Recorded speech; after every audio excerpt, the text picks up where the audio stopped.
Welcome back everyone. आज हमें start करना है regulation of gene expression. Regulation of gene expression refers to a very broad term that में occur at various level. जो हमारा gene का रेगुलेशन है बहुत सारे लेवल्स पे होता है। Considering that gene expression results in the formation of a polypeptide. Gene expression का मतलब ही है कि हमारा जीन एक्सप्रेस तभी होगा जब हमारा प्रोटीन बन जाएगा। अब उसको हम रेगुलेट कर सकते हैं, मतलब प्रोटीन बनने जो प्रोसेस है उसको हम रेगुलेट कर सकते हैं बहुत सारे लेवल्स पे। In eukaryotes the regulation could be exerted at. Eukaryotes में कहाँ कहाँ पे वो रेगुलेशन हो सकता है। पहला होता है ट्रांसक्रिप्शन लेवल। जब ट्रांसक्रिप्शन होता है, जब प्राइमरी ट्रांसक्रिप्ट बनता है, मतलब जब हमारा एमआरएनए बनता है। प्रोसेसिंग लेवल, जब स्प्लाइसिंग होती है, कैपिंग होती है, टेलिंग होती है, वो होता है प्रोसेसिंग लेवल। फिर transport of mRNA from nucleus to cytoplasm. अब देखो यूकैरियोट्स में जो एमआरएनए बनता है वो न्यूक्लियस में बनता है, फिर उसको साइटोप्लाज्म में लाया जाता है, वहाँ पे होता है ट्रांसलेशन। तो हम इस लेवल पे भी इसको रेगुलेट कर सकते हैं। दूसरा होता है ट्रांसलेशन लेवल, जब हमारा प्रोटीन बनता है। तो ये हमारे 4 लेवल है जहाँ पे हम ये अपना जीन के एक्सप्रेशन को, मतलब प्रोटीन बनने को, उस प्रोसेस को हम 4 जगह पर रेगुलेट कर सकते हैं। The gene in a cell are express to perform a particular function और अ सेट ऑफ फंक्शन। जो जीन है सेल में वो एक्सप्रेस करते हैं, या उनको इस यही काम है उनका कि वो पर्टिकुलर फंक्शन या फिर पर्टिकुलर सेट ऑफ फंक्शंस को दिखाएं। फॉर एग्जांपल, अगर एक एंजाइम है जिसे हम कहते हैं बीटा गैलेक्टोसाइडेज, वो सिंथेसाइज होता है ई कोलाई के द्वारा। It is use to catalyse the hydrolysis of a disaccharide. उसका क्या काम है, वो हाइड्रोलिसिस कराता है, हाइड्रोलाइसिस कराता है किसका, डायसेक्राइड्स का। लैक्टोज को किस में करवाएगा, गैलेक्टोज और ग्लूकोज में। अब जो बैक्टीरिया है use them as a source of energy, वो इन्हें एनर्जी के सोर्स की तरह यूज़ करता है, galactose and glucose. Hence if the bacteria do not have lactose around them to be utilise for energy source, they would no longer require the synthesis of the enzyme beta galactosidase. मतलब अगर bacteria के पास lactose ही नहीं है जिसे वो energy की तरह use करेगा, तो वहाँ पे कोई आवश्यकता ही नहीं है कि वो एंजाइम भी सिंथेसाइज हो बीटा गैलेक्टोसाइडेज, तो वो एंजाइम भी नहीं बनेगा। देयरफॉर इन सिंपल टर्म्स, अगर सिंपल टर्म्स में बात की जाए तो it is a metabolic, physiological and environmental conditions that regulate the expression of gene. तो ये यहाँ से क्या बता रहे हैं कि इन्वायरमेंटल कंडीशंस, मेटाबॉलिक कंडीशंस और फिजियोलॉजिकल कंडीशन, ये कंडीशंस भी होती हैं जो जीन के एक्सप्रेशन को रेगुलेट करती हैं। तो metabolic, physiological and environmental conditions that regulate the expression of a gene. The development and the differentiation of embryo into adult organism are also result of a coordinated regulation of expression of several sets of genes. अब क्या है, जो development और differentiation होता है embryo का, मतलब जब फर्टिलाइजेशन होता है, जाइगोट होता है, जाइगोट से एम्ब्रियो बनता है, एम्ब्रियो से इन्फेंट एक एडल्ट बनता है। तो एम्ब्रियो से एक एडल्ट ऑर्गेनिज्म में आने के लिए भी जो ये सब होता है, ये क्या है, एक रिजल्ट है। किस चीज़ का रिजल्ट है, कि जो वहाँ पे सेवरल सेट ऑफ जीन्स है, वो जो एक्सप्रेशन, वो सब जो काम करा रहे हैं, एक उसी का रिजल्ट है। तो result of the coordinated regulation, coordinated regulation मतलब एक सीक्वेंस में, एक पैटर्न में वो चीज़ हो रही है।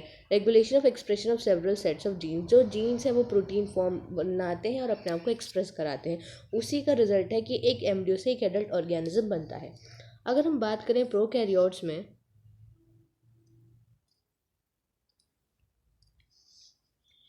in prokaryote, control of the rate of transcriptional initiation is the predominant site for control of gene expression। कि प्रोकैरियोट्स में जो ट्रांसक्रिप्शनल इनिशिएशन है वो भी एक प्रीडोमिनेंट साइट है जीन एक्सप्रेशन के लिए, कंट्रोल करने के लिए। क्योंकि इन अ ट्रांसक्रिप्शन यूनिट जो एक्टिविटी है आरएनए पॉलीमरेज की, एक गिवन एंड प्रमोटर होता है जो रेगुलेट करता है by interaction with the accessory proteins.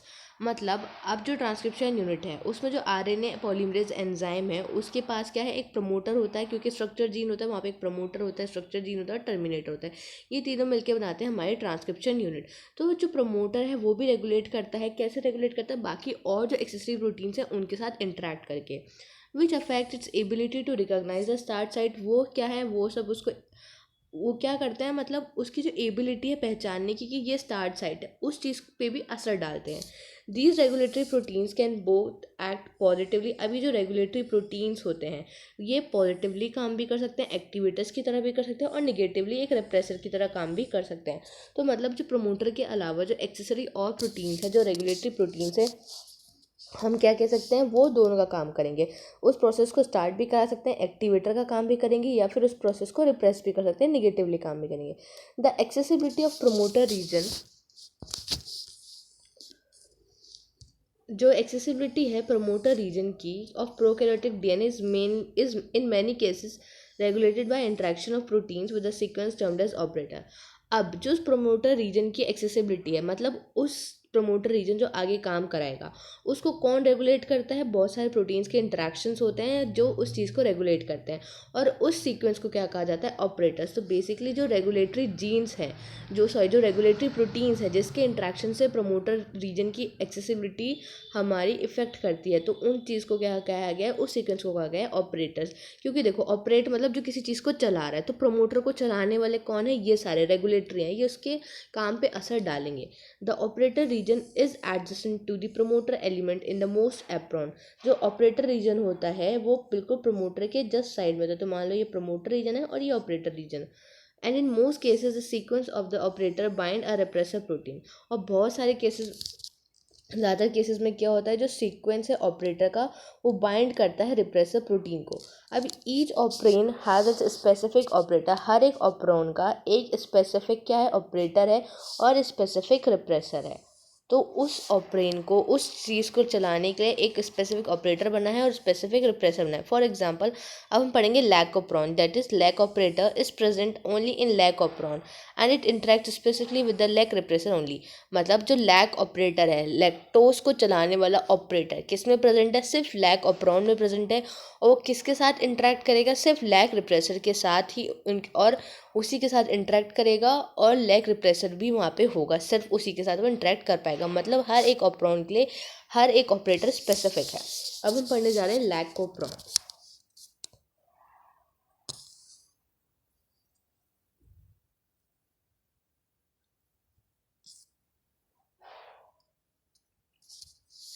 The elucidation of the Lacoprone was also result of a close association between genetist Francis Jacob and the biochemist Jacques Monod.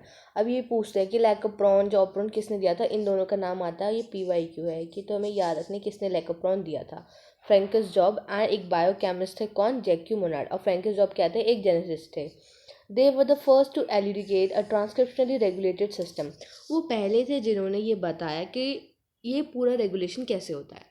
इन लैक्कोप्रॉन में जो lack का मतलब होता है lactose, a polycistronic structure gene is regulated by a common promoter and a regulatory gene. अब जो polycistronic structure gene है उसको कौन रेगुलेट करता है? यहाँ पे एक कॉमन प्रमोटर और उसके regulatory genes. Such arrangement is very common in bacteria. और ऐसे अरेंजमेंट बहुत कॉमन है बैक्टीरिया में, क्योंकि हमने पढ़ा था मोनोसिस्टोनिक यूकैरियोट में मिल रहा था, पॉलीसिस्टोनिक प्रोकैरियोट्स में मिल रहा था, और हम यहाँ बैक्टीरिया का पढ़ रहे हैं. तो यहाँ पे क्या है? पॉलीसिस्टोनिक स्ट्रक्चरल जीन है, एक कॉमन प्रमोटर है और उसके रेगुलेटरी जीन्स हैं, और ये बहुत कॉमन है बैक्टीरिया में मिलना, और इसी को कहा जाता है operon. To name few such example, ऐसे और भी हैं जैसे लैकोप्रॉन है, ट्रिप्टोप्रेन है, एलनायोप्रेन है, हिस ऑपरेन है और वेलाइन ऑपरेन है. ये सारे अलग अलग ऑपरेन्स हैं.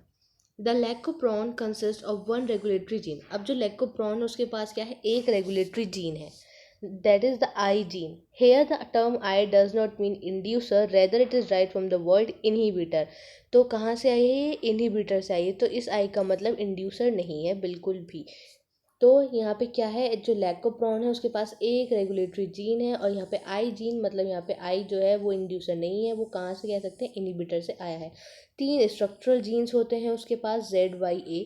अब जो आई जीन है वो कोड करता है रिप्रेसर ऑफ द लैकोप्रॉन. अब लैकोप्रॉन का जो रिप्रेसर है जो उसको सप्रेस करेगा, रिप्रेस करेगा, आई जीन उसके लिए कोड करता है. अब ये भी इंपॉर्टेंट है, आई जीन किसके लिए कोड करता है, जेड जीन किसके लिए कोड करता है, बाकी सारे जो स्ट्रक्चर जीन से किस किस चीज़ के लिए कोड करते हैं.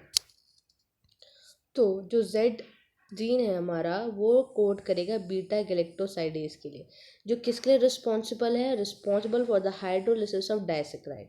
लैक्टोज को तोड़ने के लिए गैलेक्टोज और ग्लूकोज में कौन तोड़ेगा? हमारा बीटा गैलेक्टोसाइडेज. और उसको कौन कोड करा है? Z gene. अब बात करते हैं वाई जीन की. वाई जीन किस चीज़ के लिए कोड करेगा? The Y gene codes for the permease. किसके लिए कोड कर रहा है? परमिएज के लिए, जो इंक्रीज करता है परमिएबिलिटी सेल की बीटा ग्रेक्टोसाइडेज के लिए. अब जो ए जीन है वो किसके लिए करता है? ट्रांस एसिटाइलेज के लिए. A gene codes for the trans-acetylase, hence all the three gene products in the lactopron are required to for the metabolism of lactose. मतलब हमें तीनों ही स्ट्रक्चर जीन की आवश्यकता है लैक्टोप्रॉन में मेटाबॉलिज्म कराने के लिए लैक्टोज का. In most other oprons as well, the genes present in opron are needed together to function the same or related metabolic pathway. कि मोस्ट अदर एप्रॉन्स जो हमने पढ़े एज वेल और जो जीन प्रेजेंट है अप्रॉन में वो आवश्यक है ताकि वहाँ पे वो जो फंक्शन है is together to function the same और रिलेटेड मेटाबॉलिक पाथवे. ताकि जो पूरा पाथवे परफॉर्म करने के लिए हमें इन जीन्स की आवश्यकता पड़ती है.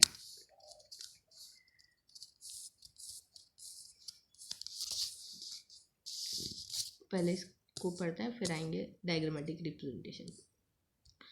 Lactose is the substrate for the enzyme beta galactosidase. अब बीटा गैलेक्टोसाइडेज एक एंजाइम है. हमें पता है एंजाइम कैसे काम करता है. एंजाइम जो होता है किसी भी रिएक्शन के रेट को इंक्रीज करता है. ठीक है, मोस्टली. तो जो लैक्टोज है वो सबस्ट्रेट की तरह काम करेगा. कौन से एंजाइम? बीटा गैलेक्टोसाइडेज के लिए. And it regulate switching on and off of the operon. और यही क्या कराता है इस ऑपरोन का स्विच ऑन और स्विच ऑफ कि वो काम करेगा कि नहीं करेगा. Hence it is termed as inducer. इसलिए क्या इसको क्या कहा जाता है? इंड्यूसर कहा जाता है. किसको कह रहे हैं इंड्यूसर? लैक्टोज को. In the absence of a preferred carbon source जैसे कि glucose, if lactose is provided in the growth medium of the bacteria, the lactose is transported into the cell through the action of permease. Remember, a very low level of expression of lactopron has to be present in the cell all the time, otherwise lactose cannot enter the cell. The lactose then induces the opron in the following manner. अब इन्होंने कहा जब इसको inducer कह रहे हैं तो जब वहाँ पे कोई भी प्रिफर्ड कार्बन सोर्स एब्सेंट होता है तो लैक्टोज को जब प्रोवाइड किया जाता है ग्रोथ मीडियम में बैक्टीरिया के लिए, तो लैक्टोज ट्रांसपोर्ट होता है सेल में किस एंजाइम के हेल्प के थ्रू? एंजाइम परमेज के थ्रू. और ये बहुत ज़रूरी है कि कुछ ना कुछ लो लेवल पे वो एक्सप्रेशन चलता रहना चाहिए लैक्टोप्रॉन का बैक्टीरिया में, वरना फिर उस चीज़ को एक्सप्रेस कराना हमारे लिए क्या हो जाएगा? डिफ़िकल्ट हो जाएगा अगर वहाँ पे वो लो लेवल में वहाँ पे प्रेजेंट नहीं होगा.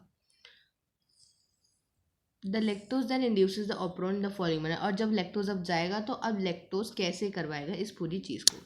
अब जो रिप्रेसर ऑपरोन है जो हमारा, जो हमेशा क्या होता है ऑल द टाइम कॉन्स्टिट्यूटिवली,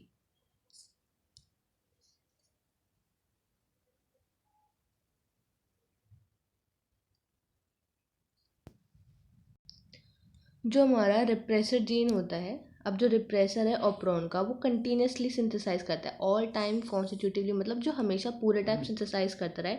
तो कहाँ से आता है हमारा रिप्रेसर? आई जीन से आता है. अब जो रिप्रेसर है प्रोटीन का, द रिप्रेसर प्रोटीन जो है बाइंड करेगा किससे? ऑपरेटर रीजन से. किसके? Of the operon. ऑपरेन का जो ऑपरेटर रीजन है उससे बाइंड कर जाएगा और फिर प्रिवेंट करेगा कि आरएनए पॉलीमरेज ट्रांसक्रिप्ट ना कर पाए ओप्रॉन को. मतलब आरएनए पॉलीमरेज आगे चल के अपना प्रोसेस ना कर पाए. In the presence of an inducer, जब इंड्यूसर प्रेजेंट है जैसे कि लैक्टोज और एलोलैक्टोज, तो जब रिप्रेसर होगा वो इनएक्टिवेट हो जाएगा क्योंकि इंट्रैक्शन होगा उसका इंड्यूसर के साथ. मतलब जो रिप्रेसर निकल रहा था आई जीन से, अगर वहाँ पे कोई भी हमारा इंड्यूसर नहीं है तो वो बाइंड करेगा जाके ऑपरेटर रीजन से और आरएनए पॉलीमरेज को उसका काम करने नहीं देगा. लेकिन जब हमारे पास इंड्यूसर प्रेजेंट है तो जो हमारा रिप्रेसर प्रोटीन था वो इनएक्टिवेट हो जाएगा. क्यों? क्योंकि वो तब इंटरेक्ट करेगा किसके साथ? इंड्यूसर के साथ. फिर वो अलाउ कर देगा उस टाइम पे कि आरएनए पॉलीमरेज जाए प्रमोटर पे और फिर आगे अपना प्रोसेस कंटिन्यू कर दे ट्रांसक्रिप्शन का. एसेंशली जो रेगुलेशन होता है लैक्टोप्रॉन का इस लेवल पे, वो regulation of enzyme synthesis by it's substitute. मतलब हम उसे ये समझ सकते हैं कि यहाँ पे जो ऑपरेट हो रहा है, ये जो भी पूरा सिंथेसाइज हो रहा है प्रोसेस किस बेसिस पर हो रहा है? जब वहाँ पे सबस्ट्रेट प्रेजेंट है. और सबस्ट्रेट क्या है हमारा यहाँ पे? लैक्टोज. तो बेसिकली सबस्ट्रेट ही है जो इस सिस्टम को ऑन और ऑफ कराता है. और लैक्टोप्रॉन जो होता है जो हम यहाँ पढ़ते हैं वो निगेटिव वाला पढ़ते हैं, निगेटिव लैक्टोप्रॉन पढ़ते हैं. तो ये इंपॉर्टेंट यहाँ से PYQ आते हैं कि कौन से जो स्ट्रक्चर जीन्स थे हमारे जो हमने पढ़े ZYA किस किस चीज़ के लिए कोड करते हैं. एक बीटा गैलेक्टोसाइडेज के लिए करेगा, एक परमीज के करेगा, और ए वाला जो था जिन जिन के लिए करते हैं उन सब का हमें याद होना चाहिए, क्योंकि ये PYQ पूछे गए हैं। और बेसिकली इंड्यूसर जो है कौन है, आई जीन जो है इनिबिटर है कि इंड्यूसर है। आई जीन क्या है, इनिबिटर से ड्राइव हुआ, मतलब वहाँ से रिप्रेसर प्रोटीन आता है जो ऑपरेटर रीजन पे जाके बाइंड करता है और RNA पॉलीमरेज का काम इनिबिट कराता है। जब हमारे पास लैक्टोज आ जाएगा, सबस्ट्रेट आ जाएगा, तो जो रिप्रेसर प्रोटीन था वो लैक्टोज के साथ इंटरेक्ट करेगा, लैक्टोज के साथ इंटरेक्ट करेगा तो वहाँ पे वो ऑपरेटर पे बाइंड नहीं करेगा, जिसकी वजह से प्रमोटर रीजन पे क्या चल जाएगा, RNA पॉलीमरेज जाएगा और वहाँ पे आगे का प्रोसेस चल जाएगा। अब एक बार यहाँ देखते हैं डायग्राम में।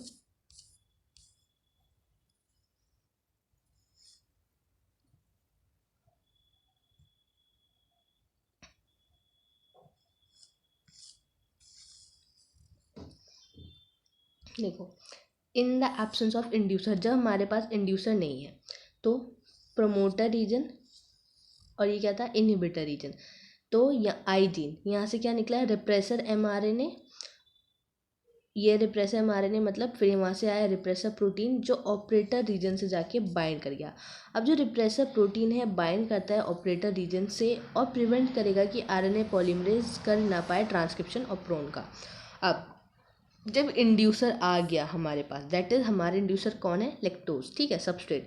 तो रिप्रेसर mRNA निकला, वहाँ से रिप्रेसर प्रोटीन बना। अब जो रिप्रेसर प्रोटीन था वो नहीं जा पाएगा यहाँ पे ऑपरेटर के पास। क्यों नहीं जा पाएगा, क्योंकि इंड्यूसर आया और वो इसके साथ इंट्रैक्शन हो गया, तो क्या बन गया, इनएक्टिव कर दिया उसने रिप्रेसर को। जब रिप्रेसर कर दिया तो RNA पॉलीमरेज जाएगा यहाँ पे रीजन पे बाइंड करेगा और आगे हमारे जितने भी ये जीन्स हैं उनका ट्रांसक्रिप्शन करा देगा। तो क्या बन जाएगा, लैक mRNA। मतलब अब जो फंक्शनल mRNA है तो Z किसके लिए करता है, बीटा गैलेक्टोसाइडेज के लिए, Y किसके लिए करता है, परमीएज के लिए, एंड A करता है ट्रांस एसिटाइलेज के लिए। तो पहले ट्रांसक्रिप्शन हो जाएगा फिर ट्रांसलेशन हो जाएगा। ये होता है इन द प्रेजेंस ऑफ इंड्यूसर।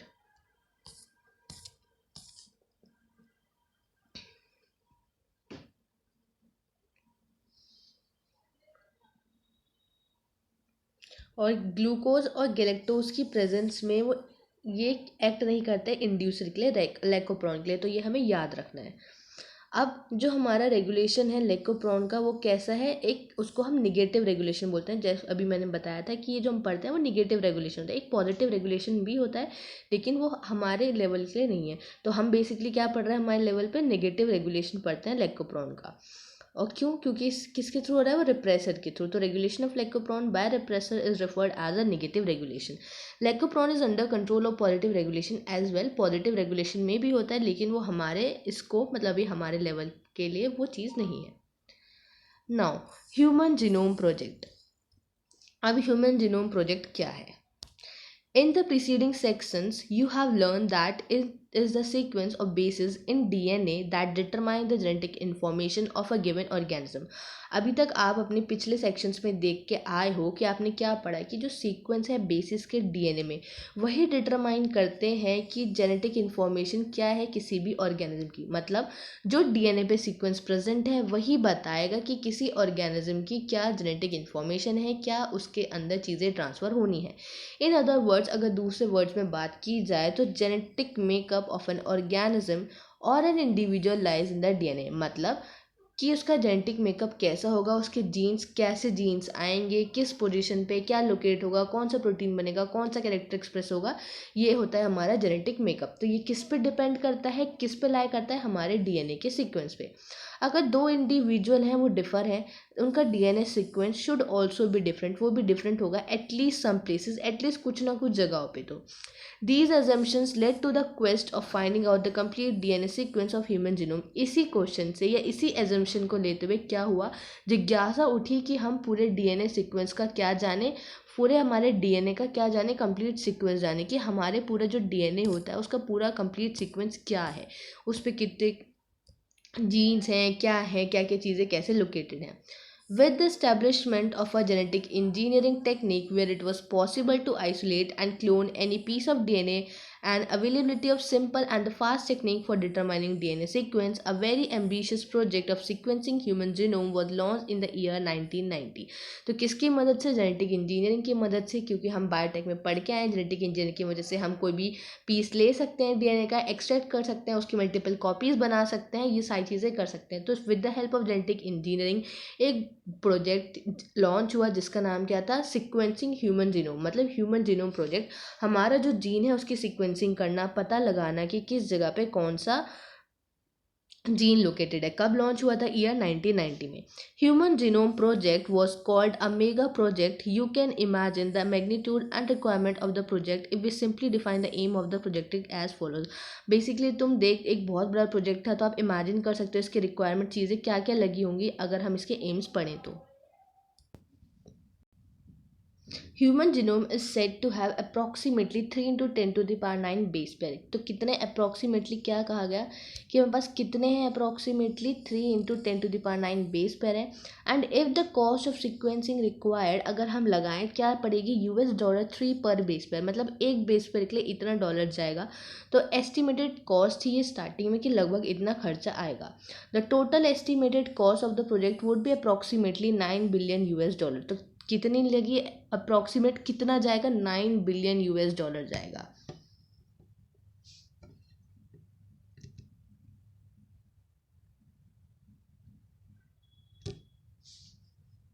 तो पर बेस के लिए क्या था? $3 पर बेस पर, और $9 billion कितने के लिए? पूरा अप्रॉक्सीमेट करने के लिए।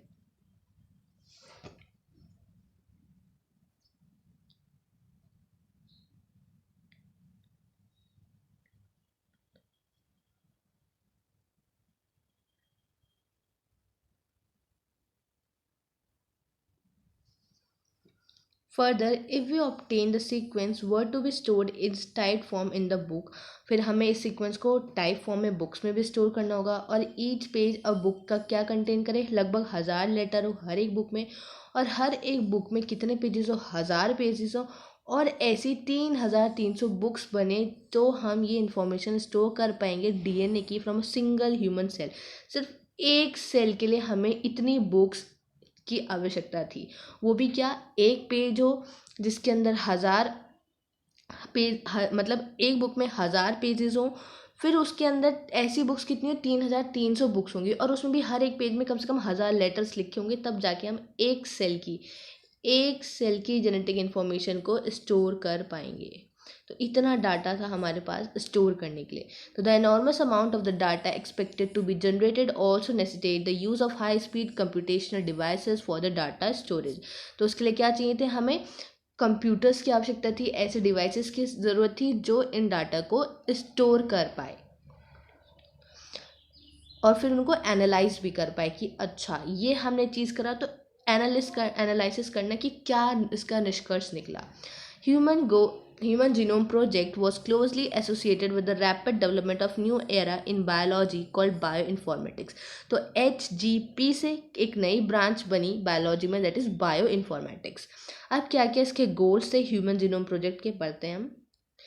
Some of the important goal of Human Genome Project were as follow। पहला, identify all the approximately जितने भी जीन्स हैं हमारे में उनका पता लगाना, लगभग 20,000 से 25,000 genes in human DNA. Determine the sequence of 3 billion chemical base pair that make up human DNA. ऐसे 3 बिलियन केमिकल बेस पेयर्स जो ह्यूमन डीएनए को बनाते हैं।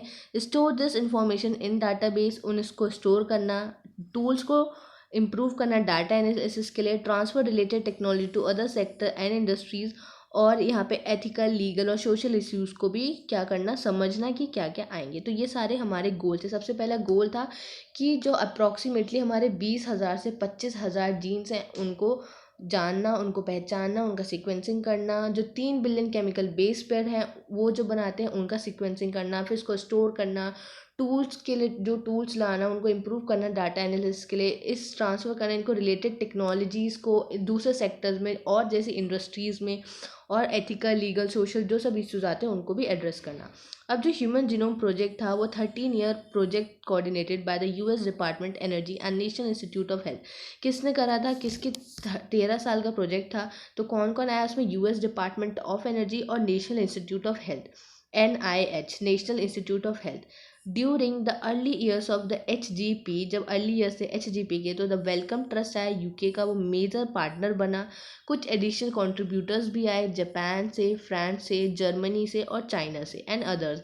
कहाँ कहाँ से आए, सबसे स्टार्टिंग में किसने कंट्रीब्यूट करा, US department energy and national institute of health.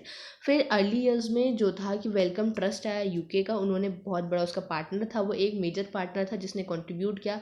फिर दूसरे कंट्रीब्यूटर्स भी आए जापान से, फ्रांस से, जर्मनी से, चाइना से। The project was completed in 2003। Project कब कंप्लीट हुआ, 2003 में। Knowledge about the effect of DNA variation among individuals can lead to the revolutionary new way to diagnose, treat and someday prevent thousands of genetic disorders. Basically कि इससे क्या क्या मिली कि DNA के variations, क्या क्या वेरिएशन हो डीएनए में तो उसका क्या असर पड़ेगा एक इंसान पे। इसकी वजह से हम क्या कर पाए, डायग्नोस, एक रिवॉल्यूशनरी एक चेंज ला पाए अपने डायग्नोसिस में, ट्रीटमेंट में, और बहुत सारी ऐसे डिजीजेस जो जेनेटिक डिसऑर्डर्स हैं उनको प्रिवेंट करने के लिए, that affect the human beings.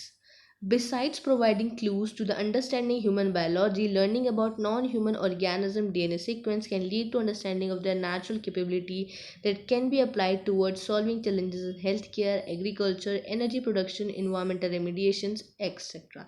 मतलब ह्यूमन के साथ साथ जो नॉन ह्यूमन मॉडल्स थे, प्रोजेक्ट्स थे, उनको भी किया गया ताकि उनकी कैपेबिलिटी का पता लगा सके कि वो उनको हम कहाँ कहाँ अप्लाई करके चैलेंजेस सॉल्व कर सकते हैं, जैसे कि हेल्थ केयर में, एग्रीकल्चर में, एनर्जी प्रोडक्शन में, इन्वायरमेंट में, इन सब जगह। तो जो बहुत सारे नॉन ह्यूमन मॉडल्स भी थे ऑर्गेनिज्म के, जैसे कि बैक्टीरिया, ईस्ट का काइनोरेबिटाइटिस एलिगेंस का, ये क्या है, एक free living non pathogenic nematode है।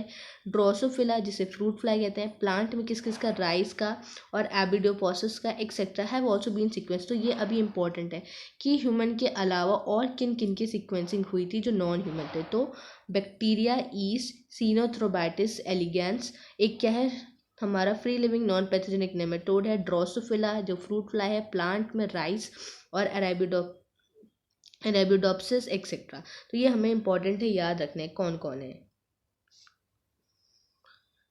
अब क्या मेथडोलॉजीज थी, the method involve two major approaches. इसको करने के लिए दो मेजर अप्रोचेस थी। पहली अप्रोच की थी फोकस करना उन सारे और आइडेंटिफाई करना सारे जीन्स को जो एक्सप्रेस करते हैं आरएनए, मतलब जो हमारे जीन एक्सप्रेस करता है आरएनए के फॉर्म में एक्सप्रेस होता है, सबसे पहले उनको पता लगाना, उनकी सीक्वेंसिंग करना, refers as express sequence tags, जिन्हें कहा गया ESTs. The other took the blind approach of simply sequencing the whole set of genome that contain all the coding and non-coding sequence, and the later assigning different regions in the sequence with the functions, a term as to a sequence annotation. मतलब पहले सबसे पहले ETS मतलब express sequence tags जो थे, जो express करते हैं उनका पता लगाना, उनको आइडेंटिफाई करना, फिर बाद में सारे जो कोडिंग और नॉन कोडिंग पार्ट है उसके सीक्वेंसिंग करना, और फिर बाद में उनको प्रॉपर उनके फंक्शन के हिसाब से उनको सीक्वेंस दे देना, उसे कहा गया sequence annotation. For sequencing total DNA from cell, अब जो हमें सीक्वेंस करना था सारे टोटल DNA का सेल से, उसको आइसोलेट किया गया, फिर कन्वर्ट किया उसको रैंडम फ्रेगमेंट से छोटे छोटे साइजेस में। अब ये कहाँ से आया, हमने जो सब पढ़ा है बायोटेक में। तो recall DNA is a very long polymer है, और हमें क्या टेक्निकल लिमिटेशंस है इसलिए इतने बड़े लॉन्ग पीस का सीक्वेंसिंग करने पे। And clone in a suitable host using the specialize vectors, और जब उस हमने डिजायर्ड फ्रेगमेंट को कट किया फिर उसकी क्लोनिंग करी ताकि हम कर पाएँ। The cloning resulted into amplification of each piece of DNA fragment so that is subsequently could be sequence with the ease. क्या हो गई, उसकी बहुत सारी कॉपीज़ बन गई, उसके एम्प्लीफिकेशंस मल्टीपल कॉपीज़ बन गई, जिसकी वजह से उनको सीक्वेंस करना हमारे लिए आसान हो गया। The commonly use host were bacteria and the east and the vectors were called back. जो कॉमनली यूज होस्ट थे वो क्या थे, बैक्टीरिया और ईस्ट थे, और वेक्टर्स थे जिन्हें क्या किया बैक। बैक्टीरिया आर्टिफिशियल क्रोमोसोम्स और यह कहा गया यीस्ट आर्टिफिशियल क्रोमोसोम्स। कौन कौन यूज हुए इसमें, बैक और YAC. The fragments were sequence using automated DNA sequence. जो फ्रेगमेंट्स थे उनको सीक्वेंस किया गया क्या यूज़ करके, ऑटोमेटेड डीएनए सीक्वेंसर्स को यूज़ करके, जो किस पे काम करते हैं, जो किसने दिया था, फ्रेडरिक एंड सेंगर ने मॉडल दिया था। Remember Sanger is also certified for developing method for determining of amino acid sequence in proteins. वही जिन्होंने क्या बनाया था कि कैसे हम डिटरमाइन करते हैं कि क्या अमीनो एसिड आएगा हमारे प्रोटीन में, तो इन्हीं के बेसिस पे ये काम, इन्हीं के प्रिंसिपल बेसिस पे जो फ्रेगमेंट्स थे उनको सीक्वेंस किया गया। तो fragments are sequence using automated DNA sequencers. क्या यूज़ किए गए वहाँ पे, ऑटोमेटेड डीएनए सीक्वेंसर्स। और जो किसके प्रिंसिपल पे काम करते थे, तो सेंगर ने मेथड डेवलप करता है, प्रिंसिपल उस बेसिस पे काम करते थे। अब the sequence were then arrange based on some overlapping region present in them. अब इन सीक्वेंस को कैसे किया गया, the sequences were then arrange based on some overlapping regions present in them. इन सीक्वेंस को ऐसे अरेंज किया गया, कैसे अरेंज किया, किस पे बेसिस पे, कि कुछ ओवरलैपिंग रीजन्स मिलते थे इनके अंदर, उस तरीके से इन सीक्वेंस को अरेंज किया गया। This required generation of overlapping fragments for sequencing. और इसके लिए किस चीज़ की जरूरत थी, कि जो ओवरलैपिंग फ्रेगमेंट्स हैं, जो ओवरलैपिंग सीक्वेंस है, उनकी आवश्यकता थी। Alignment of the sequence was humanly not possible. और इन सीक्वेंस को अलाइन करना इंसान के थ्रू ये पॉसिबल नहीं था, इसलिए एक कंप्यूटर बेस्ड प्रोग्राम डेवलप किया गया इसको पूरा सीक्वेंसिंग इस बेस को लगाने के लिए। The sequence were subsequently annotated and were assign to each chromosome. अब ये सीक्वेंस जो थे उसको क्या गया, पहचाना गया और उनको असाइन किया गया हर एक क्रोमोसोम पे।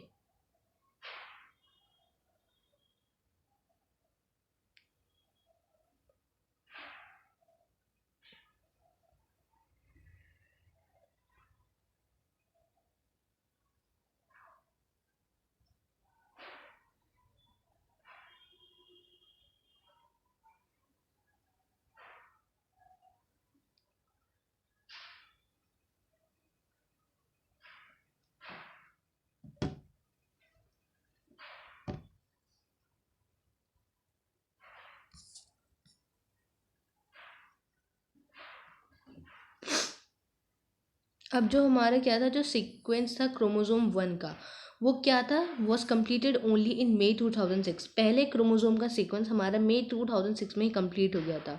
This was the last of 24 human chromosome.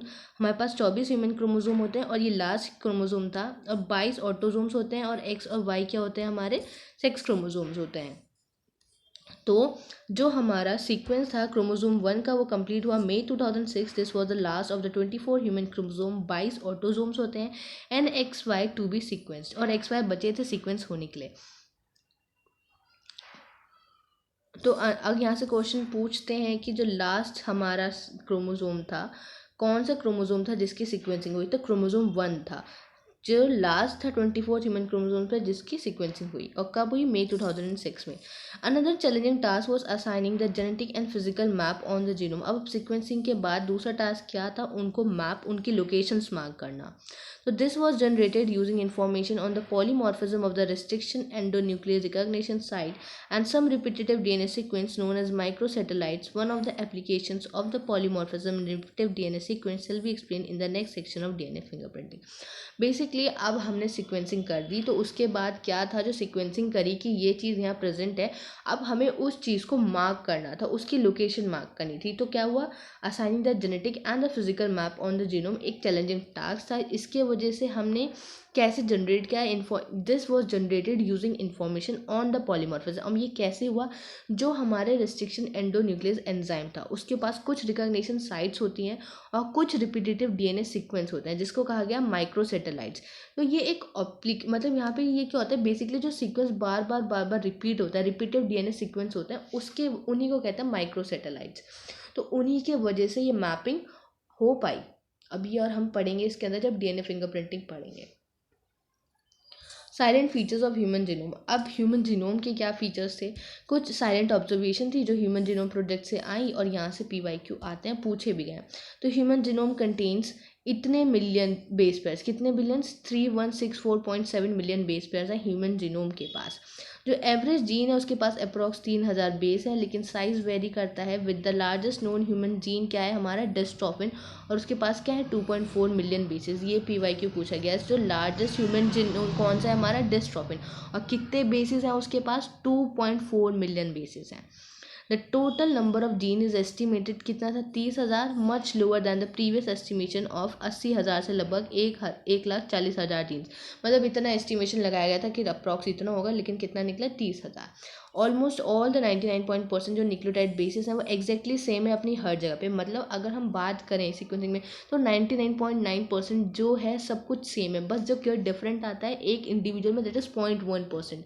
The function are known for over 50% of the discovered gene. जो फंक्शन है वो अननोन है जितने 50% तक, मतलब 50% से ज़्यादा जो भी हमने डिस्कवर करे जीन, उनके फंक्शंस अननोन है। उनके फंक्शन किसी को पता ही नहीं कि वो क्यों एग्जिस्ट करते हैं। Less than 2% of the genome codes for protein. सिर्फ 2% से कम ही जीनोम कोड करता है प्रोटीन के लिए। ये भी PYQ है, पूछा गया कि कितना परसेंट जीनोम कोड करता है प्रोटीन के लिए। Repeated sequence make up very large portion of the human genome. जो रिपीटेटेड सीक्वेंस है जो भी हम पढ़ रहे थे, इट इज़ माइक्रो सैटेलाइट वगैरह, ये एक बहुत बड़ा पार्ट बनाता है ह्यूमन जीनोम का। Repetitive sequence are the stretches of DNA sequence that are repeated many times. अब रिपीटेटिव सीक्वेंस है क्या, वो DNA के वो स्ट्रेचेस हैं, वो पार्ट है जो बहुत बार रिपीट होते हैं, सम टाइम 100 से लेके 1000 टाइम्स तक। They are thought to have no predicted coding function. उनका कोई फंक्शन ही नहीं है, but they shed light on chromosome structure, dynamic and evolution. But लेकिन ये ज़रूरी है क्रोमोसोम स्ट्रक्चर के लिए, डायनामिक्स के लिए और इवोल्यूशन के लिए। अब जो क्रोमोसोम फर्स्ट था उसके पास सबसे ज़्यादा जीन है। The chromosome first has the most genes, that is 2968, and the Y gene has the fewest, that is 231। ये भी PYQ है कि क्रोमोसोम 1 के पास कितने जीन है, 2968, और वाई क्रोमोसोम के पास कितने हैं, 231। Scientist have identified about 1.4 million locations. उन्होंने लगभग इतनी मिलियन लोकेशन देखी हैं जहाँ पे सिंगल बेस DNA डिफरेंस आता है। बस कि ऐसी इतनी सारी लोकेशन है सिर्फ एक बेस की वजह से वहाँ डिफरेंस है, जिसे कहते हैं SNPS, सिंगल न्यूक्लियोटाइड पॉलीमॉर्फिज्म, जिसे कहते हैं हम SNPs, अकरिंग इन ह्यूमंस। तो this information promises to revolutionize the process of finding chromosomal location for disease associated sequence and tracing human history। अब ये इन्फॉर्मेशन एक क्या थी, बहुत ही ज़्यादा रिवॉल्यूशनरी थी, क्योंकि बेसिकली जो चेंज है वो कहाँ दिख रहा है, एक बेसिस पे, एक बेस की वजह से आ रहा है। तो अब ये हम पता कर सकते थे कि जो डिजीज़ है, क्रोमोसोमल डिजीज़ है, उनको पता लगाना, उनको लोकेट करना कि किस बेस में चेंजेस आया है जिसकी वजह से ये डिजीज़ हो रही है। अब एप्लीकेशन क्या है इसकी और फ्यूचर चैलेंजेस क्या हैं। Driving meaningful knowledge from the DNA sequence will define research through the coming decades, leading to understanding of the biological system। अब हमें DNA के सीक्वेंस पता चल गए हैं तो इस पर और ज़्यादा रिसर्च होगी, जिसकी वजह से और हमारी अंडरस्टैंडिंग जो होगी बायोलॉजिकल सिस्टम पे और ज़्यादा आने वाले समय में और अच्छी हो जाएगी। एक ही this enormous task will require the expertise and the creativity of 10,000 scientists from various disciplines in both public and private sector worldwide। ये काम करने के लिए हमें 10,000 मतलब बहुत सारे साइंटिस्ट की आवश्यकता है। One of the greatest impact of the HG sequence may well be enabling the radically new approach to biological research. इसकी वजह से एक नई अप्रोच आई बायोलॉजिकल फील्ड, साइंस में एक नई रिसर्च फील्ड डेवलप हुई। In the past researchers studied on a few genes at a time. With the whole genome sequence and new high throughput technology, we can approach the question systematically on how much broader scale. They can study all the gene in genome, for example all the transcript in a particular tissue or organ or a tumor, or how tens of thousands gene and protein work together as an interconnected network to orchestrate the chemistry of the life। basically इस human genome से हम क्या कर सकते हैं, हम सारे जो जीन्स हैं उनके जीनोम की उसकी स्टडी कर सकते हैं कि कहाँ पे किस लेवल पे ट्रांसक्रिप्शन होता है, किसी टिश्यू में, किसी ऑर्गन में, या कोई जब ट्यूमर कोई बीमारी होती है, कैसे जो थाउजेंड ऑफ जीन्स हैं वो प्रोटीन्स हैं कैसे आपस में इंटरकनेक्टेड है, कैसे वो काम करते हैं, और उससे हम क्या देख सकते हैं, हमारी लाइफ की केमिस्ट्री। बेसिकली क्या क्या केमिस्ट्री तो हुई ना कि अब न्यूक्लियोटाइड है, सीक्वेंस है, बेसिस है, नाइट्रोजन बेसिस, ये पूरी केमिस्ट्री, इन्हीं की वजह से पूरी बॉडी चल रही है हमारी। जीन एक्सप्रेस होगा, प्रोटीन बनेगा, वो कैरेक्टर आएगा। अगर प्रोटीन एक्सप्रेस ना हो, म्यूटेशन हो जाए, प्रोटीन का स्ट्रक्चर चेंज हो जाए तो कोई डिजीज आ जाएगी। तो ये सब क्या है, केमिस्ट्री ऑफ लाइफ। तो इस सब की वजह से हमारी जो केमिस्ट्री ऑफ लाइफ है उसको समझना आसान हो गया है। Now what is DNA fingerprinting. As stated in the preceding section, जैसे कि हमने अपने लास्ट इस सेक्शन में पढ़ा कि 99% बेस सीक्वेंस का जो है ह्यूमंस में सेम है। अब हमारे पास कितना है, 3 × 10⁹ बेस पेयर है। अब इसमें कितने सारे बेसिस हैं जो डिफरेंस हो गए। It is this difference in the sequence of DNA which make every individual unique in their phenotypic appearance। मतलब अब ये जो 0.1% ही डिफरेंस है, यही जो है दो इंसानों को एक दूसरे से अलग बनाता है। If one aim to find out genetic difference between two individual or among individual of a population, sequencing the DNA every time would be daunting and expensive task। तो ये कह रहे हैं अगर हम डिफरेंस पता लगाना चाहें क्या किसी दो इंडिविजुअल में या किसी पॉपुलेशन में, तो एक बहुत डॉन्टिंग, बहुत चैलेंजिंग टास्क है ये। इमेजिन ट्राई करना कंपेयर दो सेट्स ऑफ 3 × 10⁶ बेस पेयर्स को। डीएनए फिंगरप्रिंटिंग एक क्विक वे है कंपेयर करने के लिए डीएनए सीक्वेंस को दो इंडिविजुअल्स के लिए। अब डीएनए फिंगरप्रिंटिंग क्या है? डीएनए फिंगरप्रिंटिंग इन्वॉल्व्स क्या है, उसके अंदर आइडेंटिफाई करते हैं हम डिफरेंस कुछ स्पेसिफिक रीजन्स में डीएनए के, उसे कहते हैं हम रिपीटेटिव डीएनए। अब जो हमारे डीएनए में जो एक रिपीटेटिव सीक्वेंस था, सिर्फ उन्हीं की हम क्या करते हैं, उन्हीं में डिफरेंस देखते हैं दो इंडिविजुअल में कि जो इसका रिपीटेटिव सीक्वेंस है डीएनए का, उसमें क्या डिफरेंस है। बिकॉज इन दीज सीक्वेंसेज एक small stretch DNA is repeated many times, क्योंकि इसमें जो एक सिंपल छोटा सा स्ट्रेच भी है डीएनए का, वो बहुत बार रिपीट होता है। और these repetitive DNA are separated from bulk genomic DNA as different peak during density gradient centrifugation. और इनको दूसरे बचे हुए बाकी डीएनए के पार्ट से अलग करना भी डिफरेंट होता है, क्योंकि क्या होता है, डेंसिटी ग्रेडियंट। अब बल्क में रिपीट होते हैं तो डेंसिटी ग्रेडियंट के वजह से इनको आइसोलेट कर पाना हमारे लिए ईजी है, क्योंकि बल्क में बार बार रिपीट हो रहे हैं। अब जो बल्क डीएनए है वो एक मेजर पीक बनाता है, और जो छोटे छोटे होते हैं बाकी स्मॉल पीक बनाते हैं, and are refers to as a satellite DNA. और इसलिए क्या कहा जाता है, उनको सैटेलाइट डीएनए कहा जाता है। अब डिपेंडिंग ऑन बेस कंपोजिशन की 80 रिच है या जीसी रिच है, तो length of the segment and the number of the repetitive units, the satellite DNA is classified into many categories. In basis पे सैटेलाइट जो डीएनए है उसको बहुत सारी कैटेगरीज में बांटा गया है, जैसे कि एक है माइक्रो सैटेलाइट, मिनी सैटेलाइट। तो बेसिकली हम ये दो कैटेगरी पढ़ने वाले हैं, micro satellite and mini satellite. These sequence normally do not code for any protein. अब ये इंपॉर्टेंट है, ये है लेकिन ये किसी भी प्रोटीन के लिए कोड नहीं करते। तो these sequence normally do not code for any protein. कौन से? Micro satellite and mini satellite. मतलब हमारा जो सैटेलाइट डीएनए है उसकी दो कैटेगरीज हैं, micro satellite and mini satellite, और ये किसी भी प्रोटीन के लिए कोड नहीं करते हैं। अब but they form a large portion of the human genome. लेकिन वो क्या बनाते हैं, ह्यूमन जीनोम का एक लार्ज पोर्शन बनाते हैं। These sequence show high degree of polymorphism and form the basis of DNA fingerprinting. और यही सीक्वेंस है जो क्या दिखाते हैं, पॉलीमॉर्फिज्म। मतलब हम इन्हीं सीक्वेंस में डिफरेंस देख सकते हैं अगर दो इंडिविजुअल का कंपेयर किया जाए, इसलिए यही बेसिस है हमारा डीएनए फिंगरप्रिंटिंग का। तो क्या बेसिस हुआ हमारे डीएनए फिंगरप्रिंटिंग का? ये सीक्वेंस। कौन सा सीक्वेंस? Repetitive DNA sequences. क्यों? क्योंकि यही क्या बनाते हैं, पॉलीमॉर्फिज्म शो करते हैं, और इन्हीं की वजह से हम डीएनए फिंगरप्रिंटिंग कर सकते हैं।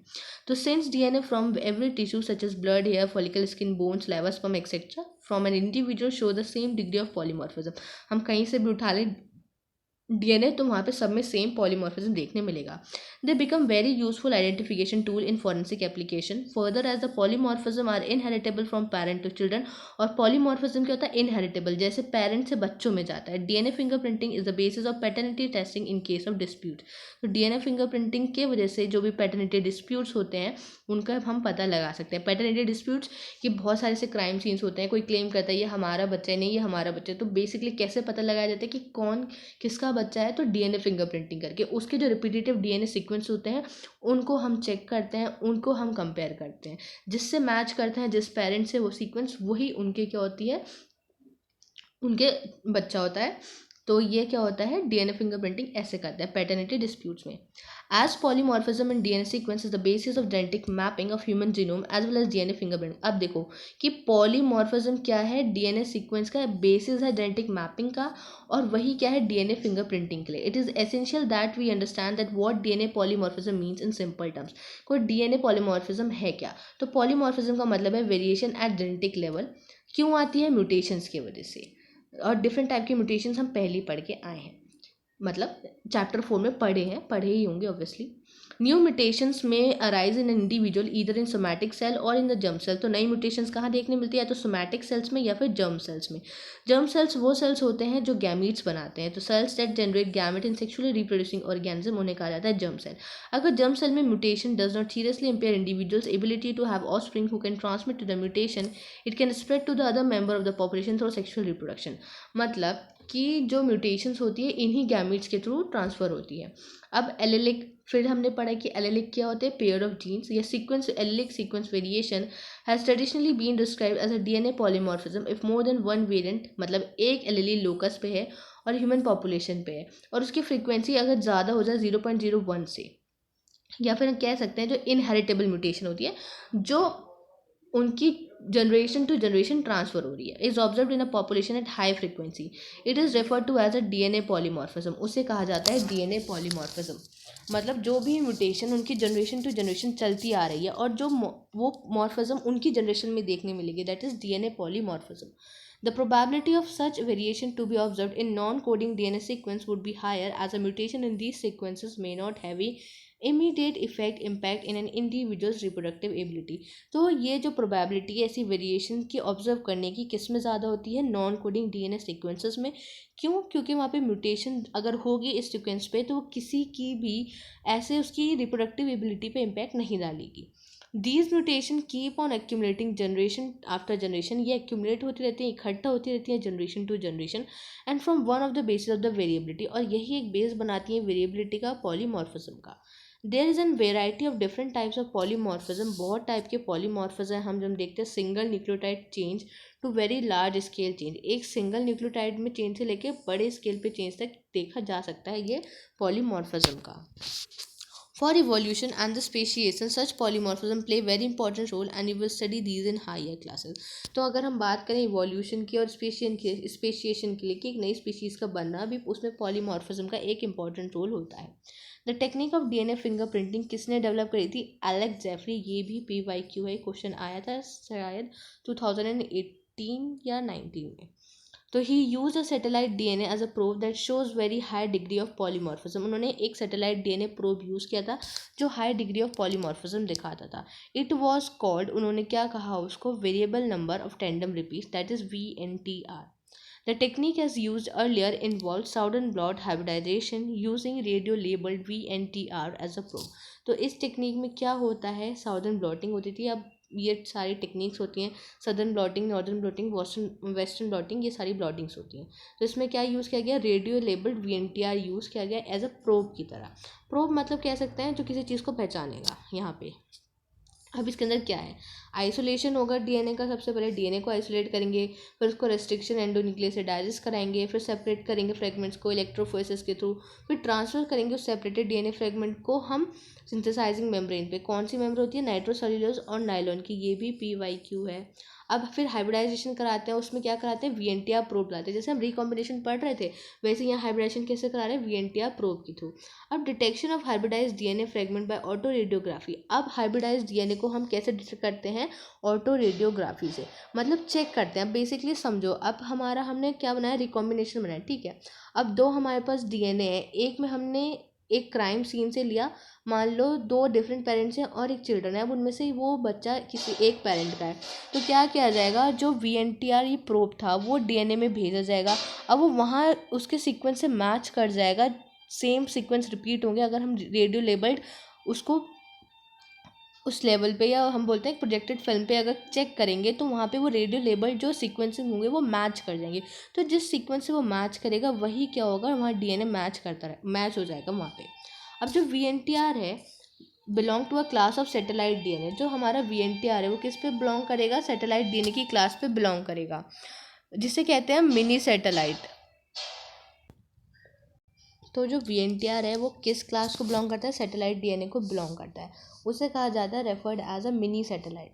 अब जो स्मॉल डीएनए सीक्वेंस है वो अरेंज होगा tandemly in many copy numbers. बहुत सारे कॉपी नंबर्स में वो सीक्वेंस अरेंज किया जाएगा। अब जो कॉपी नंबर है वेरी करता है क्रोमोजोम टू क्रोमोजोम, हर एक इंडिविजुअल में। The number of repeat show very high degree of polymorphism. मतलब अब जो कितनी बार ये रिपीट होगा वो भी वेरी करेगा, और ये भी बहुत बार क्या दिखता है, इसमें वेरिएबिलिटी दिखती है। हाई डिग्री ऑफ पॉलीमॉर्फिज्म मतलब वेरिएशन दिखेगी। एज अ रिजल्ट जो होगा, जो साइज़ है VNTR का वेरी करता है साइज़ 0.1 से 20 KB के बीच में। कॉन्सिक्वेंटली जो आफ्टर हाइब्रिडाइजेशन, जब VNTR प्रोब के साथ हाइब्रिडाइजेशन हो जाएगी तो ऑटो रेडियोग्राम क्या देगा हमें, बहुत सारे बैंड देगा अलग अलग साइज़ के। अब these band give a characteristic pattern of an individual DNA। अब जो ये बैंड्स आएंगे ये किसी के DNA का क्या देंगे, पैटर्न देंगे। मान लो यहाँ बैंड, यहाँ बैंड, यहाँ बैंड, फिर यहाँ बैंड, यहाँ बैंड, यहाँ बैंड, तो ये पूरे DNA के बैंड्स दिखा रहे हैं, मतलब इस जगह वो सीक्वेंस रिपीट हुए इतनी बार। अब जिससे ये बैंड मैच कर जाएगा तो वो DNA क्या हो जाएंगे, सेम हो जाएंगे।